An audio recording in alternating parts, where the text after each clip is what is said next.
Wara l-operazzjoni maġġuri mifruxa fuq 3 ijiem fil-bidu tal-ġimgħa, ikkoordinata mid-Dipartiment tal-Protezzjoni Ċivili, l-Forzi Armati ta' Malta u l-Pulizija fost oħrajn, fit-tfittxija għat-tifla Pollakka ta' 13-il sena li tkaxkret mill-baħar fiċ-Ċirkewwa.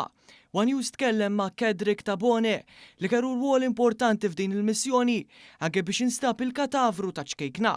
L-uffiċjal tal-Protezzjoni Ċivili spjegalna l-fatt li l-operazzjoni kienet waħda mill-aktar diffikultużi mhux biss minħabba n-natura tal-każ, iżda l-aktar minħabba r-riħ qawwi u l-imbatt il-lanqas ippermettew li jibdew minnu fih it-tfittxijiet fih il-baħar. Sfortunatament it-tifla li ġiet identifikata bħala Olivia Wajnowska instabet mejta fit-tielet jum ta' tfittxija mal-blat taħt l-ilma. Il-temp kien qawwi, konna nafu l-predictions tat-temp, il-ħin kollu naraw il-forecast u il-ħin kollu nitkellem mal-crew x'ħajaffaċċjaw ma' wiċċhom minn ħin għal ieħor. Kenna ċans żgħir li bdejna naħsbu li ħajoqsilna l-imbullatur u r-riħ iżda fallilna, jiġifieri fuq il-jum ta' tlieta u ma stajniex inniżlu divers it-tlieta, ġifieri kellna nibqgħu nfittxu fil-wiċċ. Kompla jgħidilna li l-buqa dasa li niżlu fil-baħar u sabu li t-tifla raw xena xokkanti li ċertament ħallit impatt qawwi fuqhom, l-istess kif din it-traċedja ħallit fuq il-ħaddiema kollha assenjati.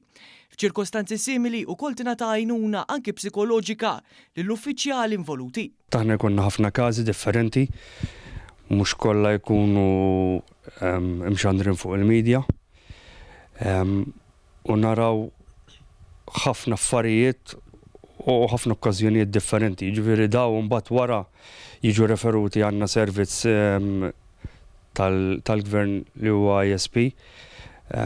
Kull min kellu x'jaqsam fil-każ imur ma' screening biex jaraw jekk affettwatux psikoloġikament. Tlabnieh jispjegalna aħjar kif tiġi koordinata l-ħidma f'każi simili, fejn id-diffikultajiet u r-riski huma kbar, kif kien impost mill-maltemp fil-każ fiċ-Ċirkewwa.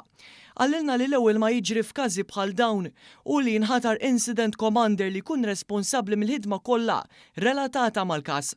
Wara dan jaħtar in-nies ta' taħtu li jkunu qed jiffukaw il-ħidma kollha tagħhom fuq xi ħaġa partikolari. U l-incident commander jaħtar is-sector commanders li jieħdu ħsieb areas differenti. Eżempju, kont maħtur sector commander tal-baħar, kien hemm ieħor tal-art u ieħor ta' drones. Aħna nikkoordinaw flimkien is-search fl-incident command unit li jiġi fuq il-post meta jkollna inċident kbir hekk.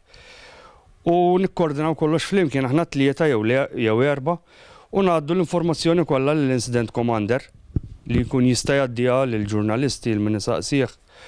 U l-incident commander mbagħad jieħu l-irwol ta' kollox. Jiġifieri ċertu deċiżjonijiet irridu nikkonsultawhom miegħu u itina l-go ahead biex immexxu. L-uffiċjal tkellem magħna wkoll dwar l-irwol tal-komunikazzjoni f'dan il-proċess tant delikat. Importanti aħna nikkomunikaw ma' xulxin il-ħin kollu għax search hija delikata.